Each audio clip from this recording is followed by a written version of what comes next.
Hello, and thank you so much for taking the time out to listen. Today, we are talking about people who make others feel inferior.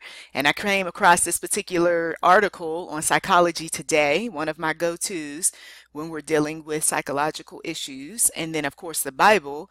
We are going to talk about insecurity from a spiritual perspective as well.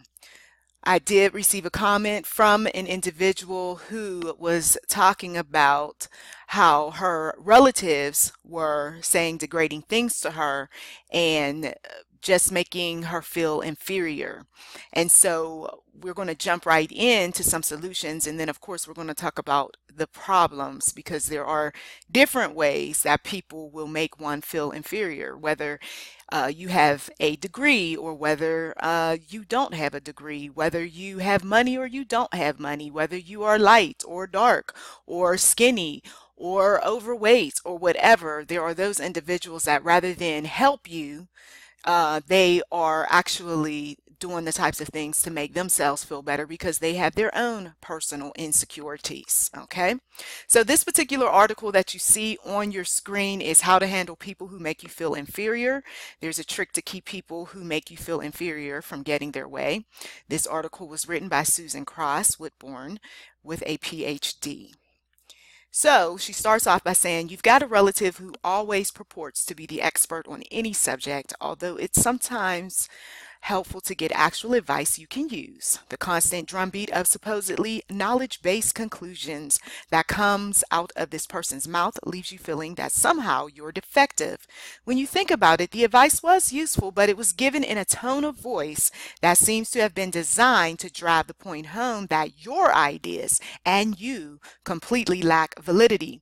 Now, can I tell you that this sort of thing is playing out more and more since our president, who has his share of prejudice ways and so on and so forth, has taken office.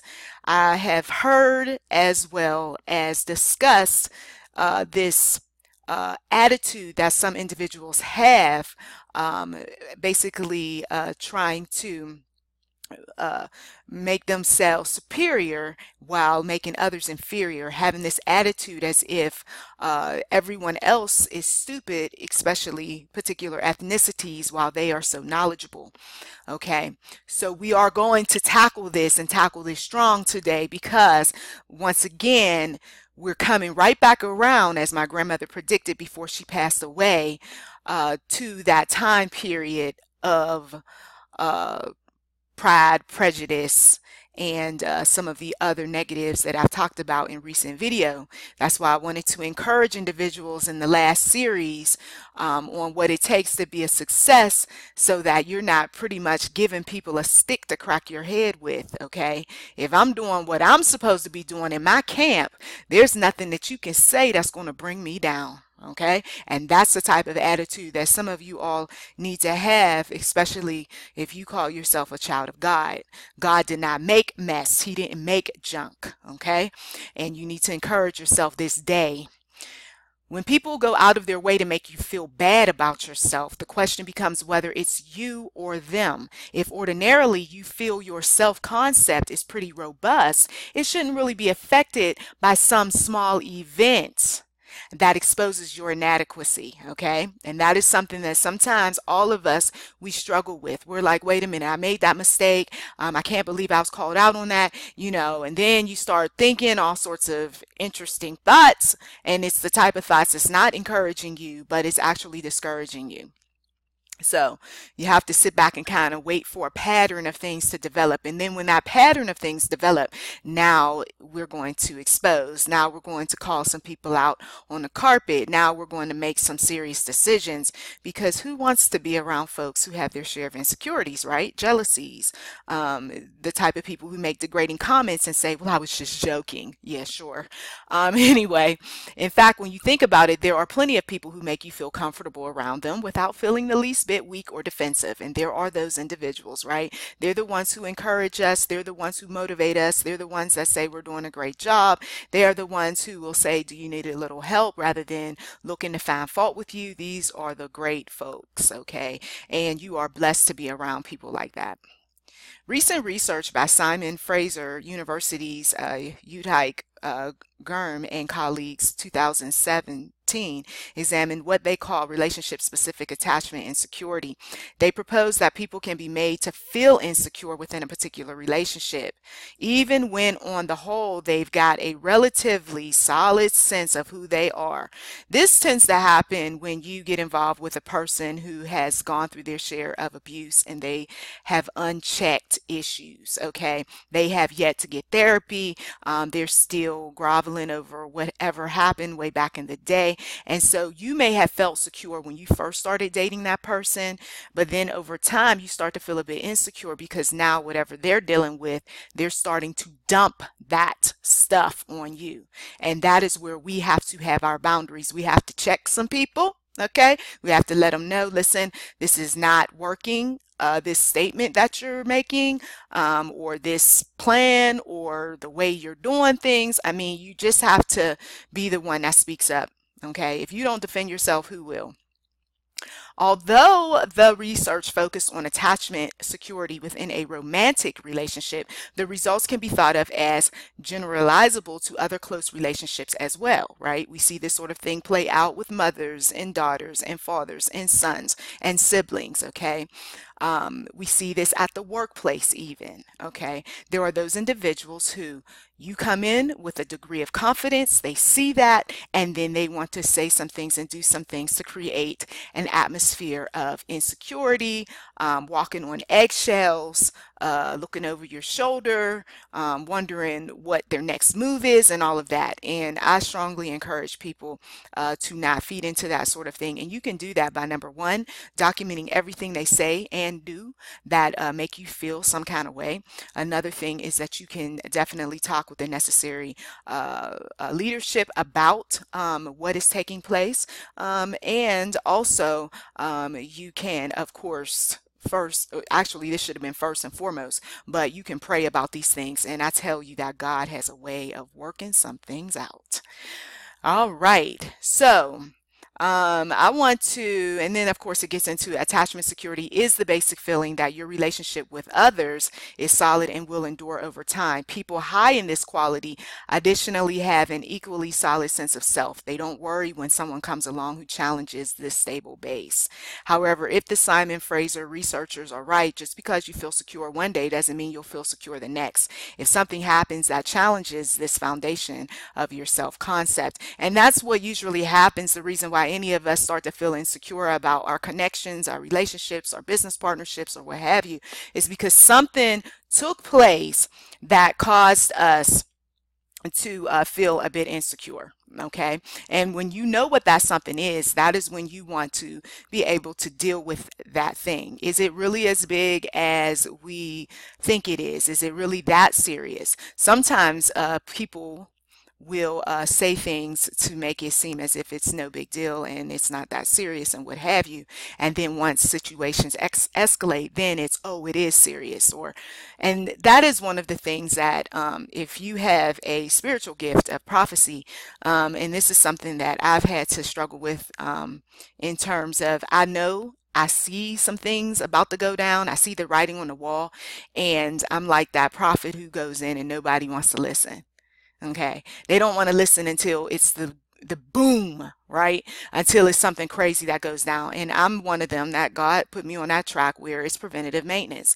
Let's look at what is taking place right now and let's prevent the big boom, right? But you got those individuals that they just simply just want to label you as insecure. You don't know what you're talking about, and that's simply because they don't have that type of spiritual gifting. And some of them, they're not knowledgeable enough in their positions, in their social groups, in whatever it is that they're studying, to even foresee the future. Okay, they don't see the writing on the wall. So that's why God raises people like ourselves who show up and we will say, and say things, and certain things will take place that before long, now somebody's taking notice and they recognize, oh, wow, maybe I do need to deal with this thing. Maybe I need to do some things differently. Maybe you do.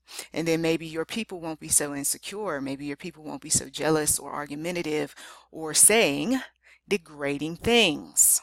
Okay. We've got those relatives who are very good at doing that sort of thing. So I came across sitecentral.com, asked a therapist, how do I cope with degrading family members? One particular listener did have a situation where family members were just simply saying all sorts of disrespectful things, but she felt like the reason why they were doing that was because they felt inferior. They felt insecure. But one thing in this particular article that stood out was that the psychologist asked, well, are you saying or doing things, talking about the one who was complaining about the degrading family members, that would make them want to act this way, right? Sometimes people, they'll go off and they'll go to college, or they'll get certain certificates, or they'll get accolades, and they have this way of talking in such a way to make people feel small. Okay. And so she definitely brought that point up, which is something that happens with some of these people. Sometimes it's not about family members being guilty. Sometimes it's the person who thinks that they're the victim, who is really at fault. Okay. And I do have some individuals who like to point the finger somewhere else when it's really them. So as you can see on your screen, here's what this person said who asked the question, how do I cope with degrading family members? I'm in grade 10, mind you, right? This is a young person, and I have to deal with my mother and sister daily. They constantly talk behind my back. Okay, some of us, we know this sort of thing in other places, in other settings, right? In various groups. I can hear it and I can get really angry and sad about it. It's mostly about my career choice. I want to go to the university and they don't support it. I thought going would be a good thing, but I still can't even get my mother's support. She hates the idea of me studying psychology in the university. That's what I want to go for. And she has started telling me I'm not nearly smart enough, even though I'm in all academic classes and passing and doing well. Okay, so we would have to ask, well, how is your mother doing? Or in her studies, if she's attending college right now. We don't know that, right? Or how did she do when she attended college? Or maybe she never did. Maybe she didn't even graduate from high school. So I find that odd that a parent would be acting that way.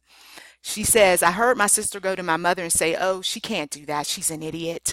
Then my mother said, oh, well, just let her babble on. I felt so horrible and I'm getting depressed. They make me feel like I'm no good and I'm worth nothing, like dirt. See how the self-esteem is already being corroded right there in the household. She hasn't even gotten out into the world yet, and this sort of thing is happening to her.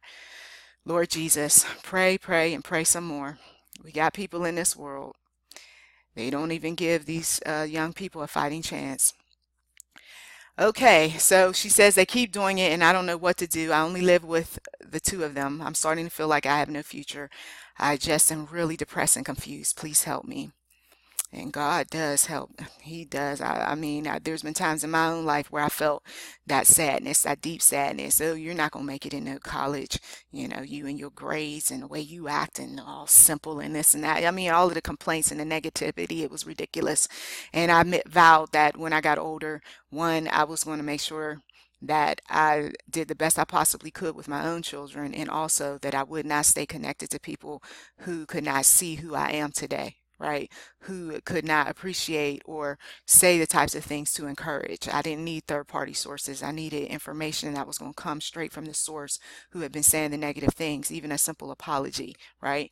But no, that's how it goes, right? And so we keep it moving.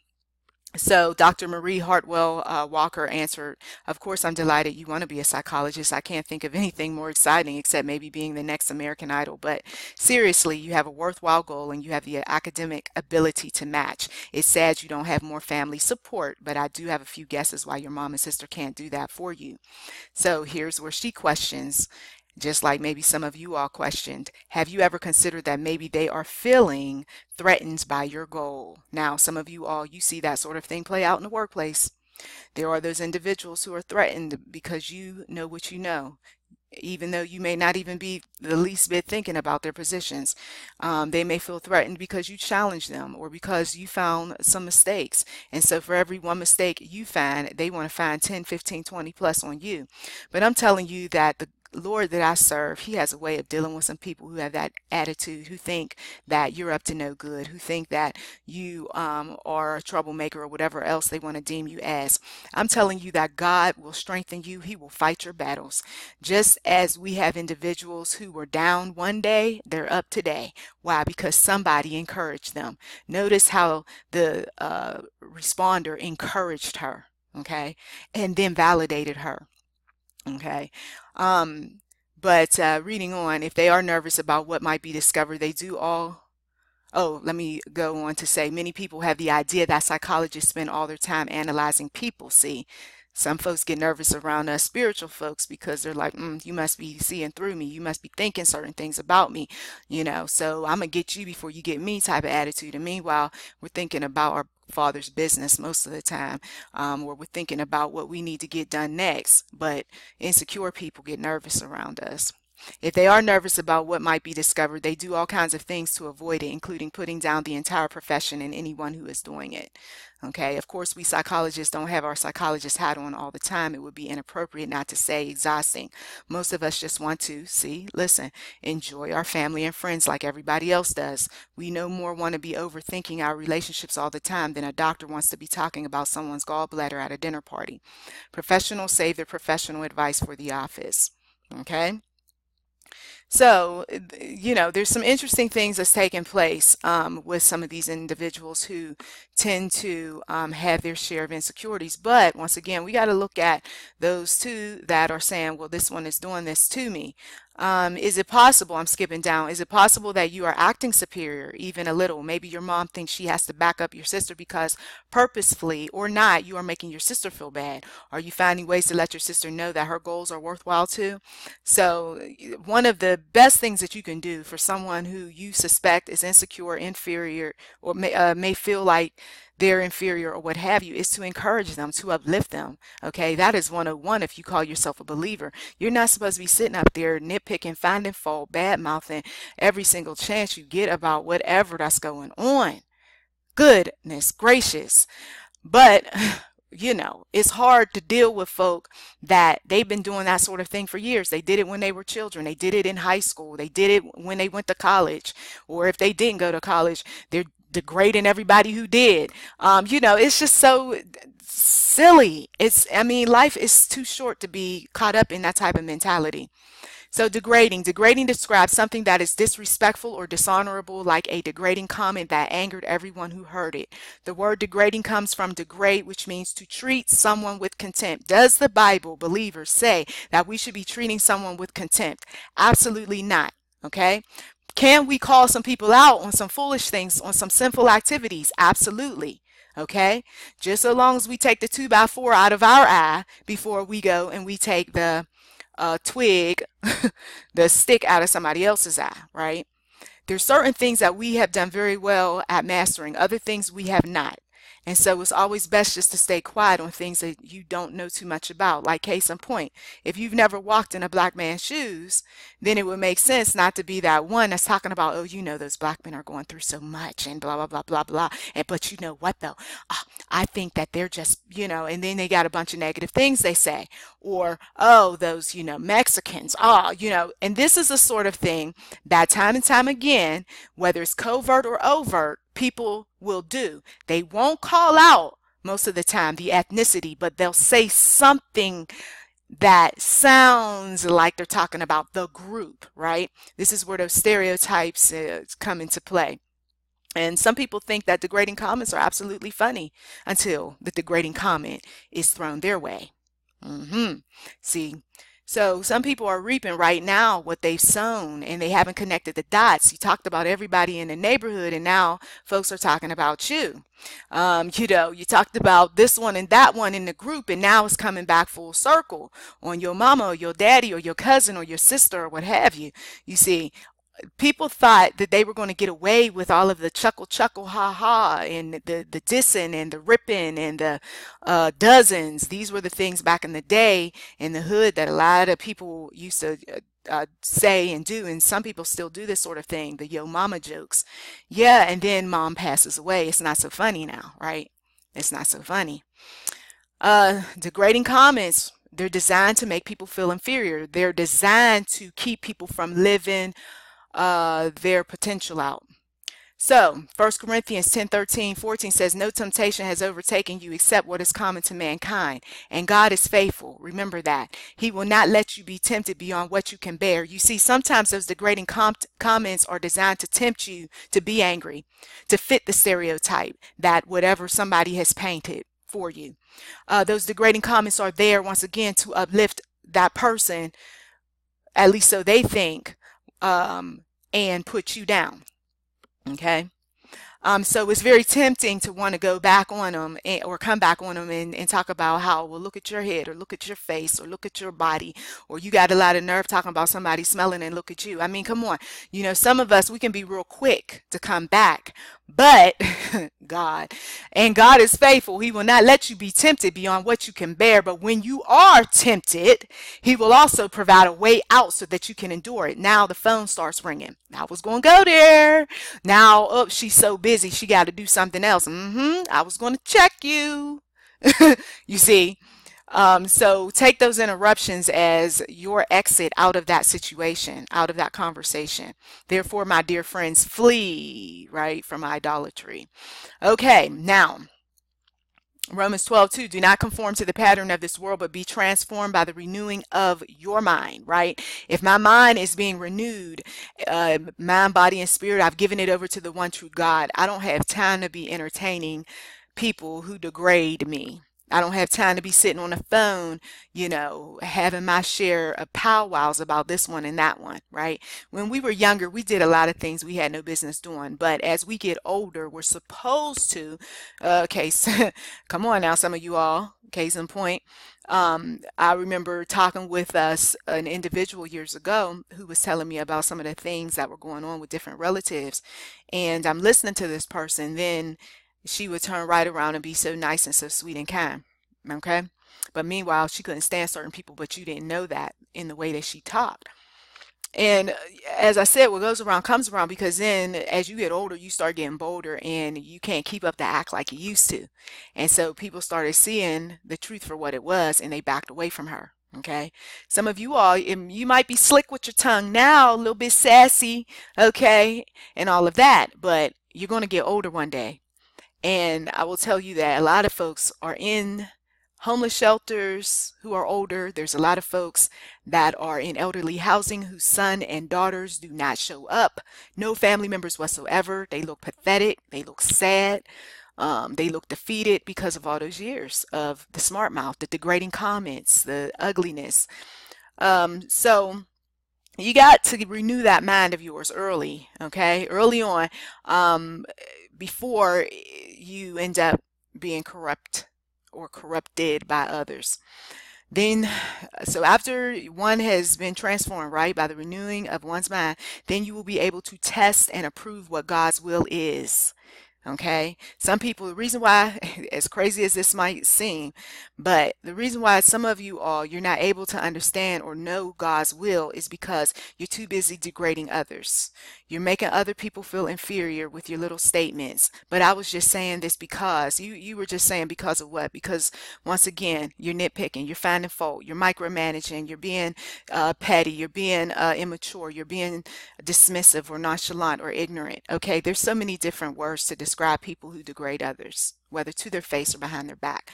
You know, we've even called some people slanderers and gossips and liars and manipulators on this channel.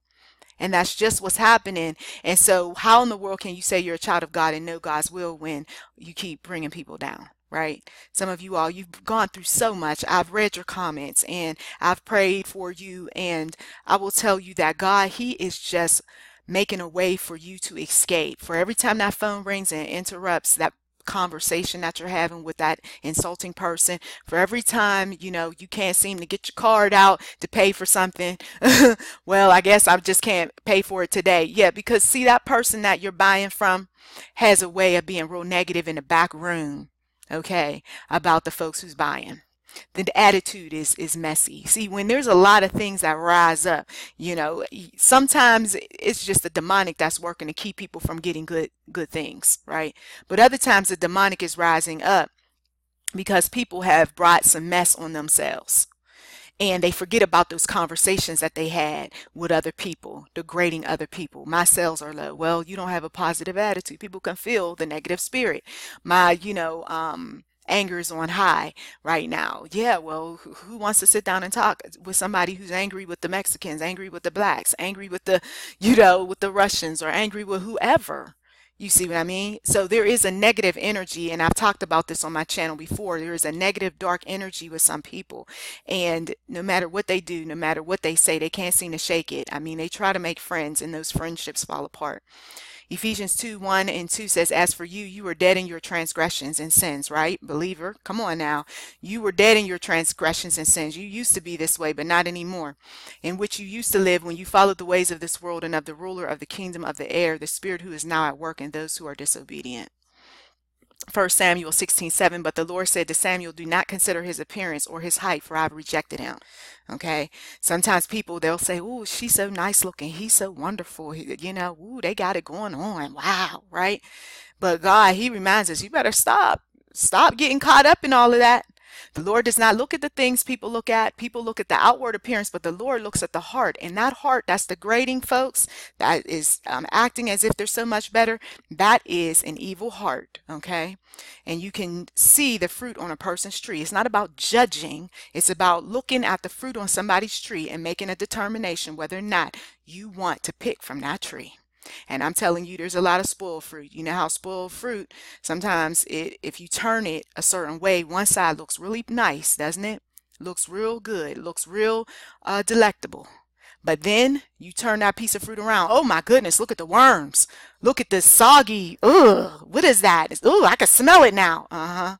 You see, and that's what is going on with a lot of these folks anymore. That's why we got to trust in the Lord, use our gift of discernment, and be careful with family members as well as friends, as well as co-workers, people a part of the sisterhood, the brotherhood, or what have you. Not everybody who smiles in your face is a friend. Well, thank you as always for listening. Thank you, listener, for reaching out. What to do with those degrading family members. Establish those boundaries. Protect yourself. Don't be tempted to want to come back and get all sassy and all prideful, right? Ooh, I'm going to go off on her. No, it's not necessary to do all that. We're going to pray about this sort of thing. We're going to trust in the Lord. We're going to also use the necessary resources and tools that we need if it gets out of hand.